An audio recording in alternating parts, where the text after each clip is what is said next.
వ్యవసాయం అనుబంధ రంగాల అభివృద్ధి లక్ష్యంగా మరోసారి ప్రత్యేక బడ్జెట్ ప్రవేశపెట్టిన సర్కార్ రైతులకు ఆదాయం పెంచడమే ధ్యేయమని స్పష్టం చేసింది.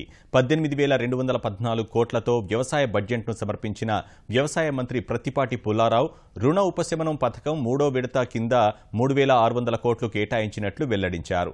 ఉద్యాన పంటలను ప్రోత్సహించేందుకు భారీగా నిధులు ప్రతిపాదించిన మంత్రి పశుగణాభివృద్ధి, మత్స్య పరిశ్రమకు కూడా చెప్పుకోదగ్గ స్థాయిలో కేటాయింపులు జరిపారు.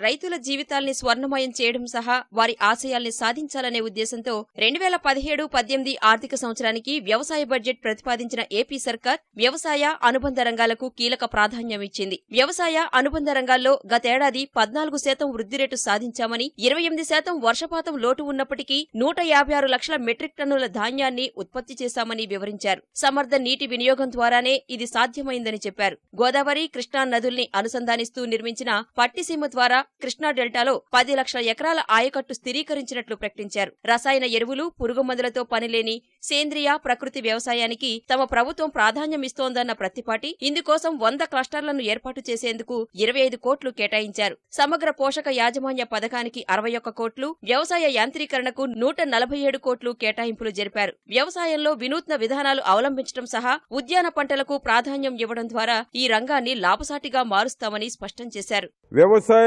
వ్యయాన్ని తగ్గిస్తూ అధికోత్పత్తిని సాధించి రైతుల నికరాదాయం పెంచుటకు ప్రభుత్వం కట్టుబడి ఉంది. వ్యవసాయదారుల ప్రయోజనాలను కాపాడుటకు కొత్త విత్తన చట్టంను తీసుకొని రావడానికి మా ప్రభుత్వం దృష్టి పెట్టింది. నాణ్యత గల విత్తనాల మరియు సరఫరా కొరకు ప్రత్యేక మార్గదర్శకాలు కూడా జారీ చేయబడినాయి. మా ప్రభుత్వం కౌలు రైతులకు అధిక ప్రాధాన్యత కల్పిస్తూ వారికి రుణ సౌకర్యం పెంచేందుకు చర్యలు చేపట్టుచున్నది. వ్యవసాయంలో యువతను ప్రోత్సహించడానికి కొత్త scheme attracting and retaining youth in అగ్రికల్చరల్ను ఆంధ్రప్రదేశ్లోని కేవీకే నెల్లూరుకు మంజూరు చేయడం జరిగినది. వృత్తి శిక్షణ ఇవ్వడానికి 6 కృషి విజ్ఞాన కేంద్రాలను ఎంపిక చేశారు. కరువు నివారణ పథకం కింద రాయలసీమ, ప్రకాశం జిల్లాల్లో 1100 కోట్లు ఖర్చు చేస్తామన్న ప్రత్తిపాటి తద్వారా 1,65,000 మంది రైతులు బాగుపడతారని వివరించారు. ఇందులో అంతర్జాతీయ వ్యవసాయ నిధి నుంచి 500 కోట్లు వస్తాయని చెప్పారు. రైతు రుణమాఫీ కింద మూడో విడత చెల్లింపుల కోసం 3,600 కోట్లు కేటాయించారు. వడ్డీ మాఫీకి 172 కోట్లు ఇవ్వనున్నట్లు తెలిపారు. వ్యవసాయంలో యువతను ప్రోత్సహించడానికి ఆర్యా పథకం ప్రారంభిస్తున్నట్లు ప్రకటించారు. వ్యవసాయ విశ్వవిద్యాలయం బలోపేతం, పరిశోధన కోసం 308 కోట్లు కేటాయించారు. వ్యవసాయదారుల ప్రయోజనాలను కాపాడుటకు కొత్త విత్తన చట్టంను తీసుకొని రావడానికి మా ప్రభుత్వం దృష్టి పెట్టింది. నాణ్యత గల విత్తనాల మరియు సరఫరా కొరకు ప్రత్యేక మార్గదర్శకాలు కూడా జారీ చేయబడినాయి. అనంతపురం జిల్లాలో ప్రారంభించిన గ్రామస్థాయి రైతు పొలాల్లో విత్తనాల ఉత్పత్తిని ప్రభుత్వేతర సంస్థల సహకారంతో నాణ్యమైన విత్తనాలు సకాలంలో స్థానికంగా సరఫరా చేయటం మంచి ఫలితాలనిచ్చింది. మా ప్రభుత్వం కౌలు రైతులకు అధిక ప్రాధాన్యత కల్పిస్తూ వారికి రుణ సౌకర్యం పెంచేందుకు చర్యలు చేపట్టుచున్నది. వ్యవసాయ రుణ ఉపశమన పథకం కింద రెండో విడతగా 10% వడ్డీతో కలిపి ఇప్పటి వరకు 3,024 కోట్లు విడుదల చేయటం అనేది. వ్యవసాయంలో యువతను ప్రోత్సహించడానికి కొత్త scheme attracting and retaining youth in అగ్రికల్చరల్ను ఆంధ్రప్రదేశ్లోని కేవీకే నెల్లూరుకు మంజూరు చేయడం జరిగినది.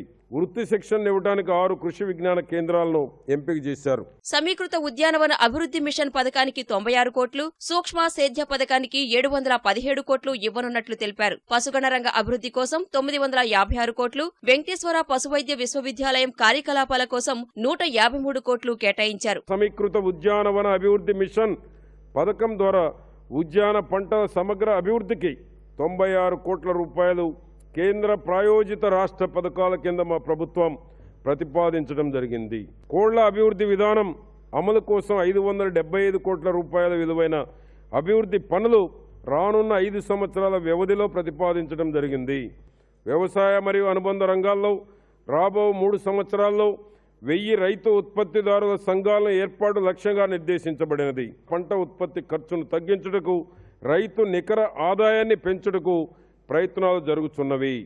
మత్స్యశాఖలోని వివిధ విభాగాల్లో 118 నూతన ఉద్యోగాలను అనుమతించడం ద్వారా ఆక్వాకల్చర్, మెరైన్, మార్కెటింగ్, ప్రణాళిక, ఇంజనీరింగ్, ప్లానింగ్, హెచ్ఆర్డీ విభాగాలను బలోపేతం చేయట కొరకు చర్యలు చేపట్టడమైనది.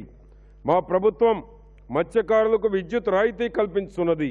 మత్స్యశాఖ ఆదాయాన్ని వచ్చే ఏడాది 30% పెంచడమే లక్ష్యంగా 282 కోట్లు ఖర్చు చేస్తామని వివరించారు. రాష్ట్రంలో కొత్తగా 33 రైతు బజార్లు ఏర్పాటు చేస్తామన్నారు. వ్యవసాయ విద్యుత్ సబ్సిడీ కోసం 3,300 కోట్లు కేటాయించారు.